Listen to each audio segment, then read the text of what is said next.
अंकलीत ब्रह्मकुमारीतर्फे रक्तदान शिबिराचं आयोजन. अंकली येथे प्रजापिता ब्रह्मकुमारी ईश्वरीय विश्वविद्यालयाच्या अंकली केंद्रामध्ये रक्तदान शिबिराचं आयोजन करण्यात आलं होतं.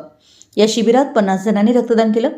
कार्यक्रमास डॉक्टर ज्योतिराम मध्यहळी, डॉक्टर महेश कुंभार, KLE कॉलेजचे प्राचार्य कानडे सर, प्राध्यापिका नम्रता कोरे यांच्या प्रमुख उपस्थितीत या शिबिराचा दीप प्रज्वलनानं शुभारंभ करण्यात आला. उपस्थितांचं स्वागत केंद्राच्या संचालिका आरती बहनजी यांनी केलं.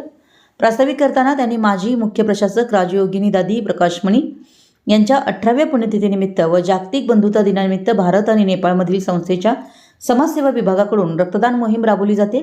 या महामोहिमेत अवघ्या 2 दिवसात 670 शिबिरांमधून 50,000 युनिट रक्तदान करण्यात आलंय. 25 ऑगस्टपर्यंत एकूण 1500 शिबिरांमधून 1 लाखाहून अधिक रक्तदान करून गिनीज बुक ऑफ वर्ल्ड रेकॉर्डमध्ये नाव नोंदवण्याची तयारी सुरू आहे. रक्तदान हे जीवनदान असल्यामुळे सर्वांनी रक्तदान करून सहकार्य करावं असं आवाहन त्यांनी केलं. या शिबिरात चिकोडीच्या अंकुर ब्लड बँककडून रक्त संकलन करण्यात आलं.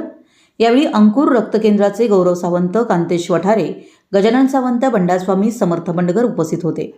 यावेळी रक्तदात्यांना प्रमाणपत्र देण्यात आलं. अंकली मांजरी परिसरातील असंख्य ब्रह्मावत्स उपस्थित होते.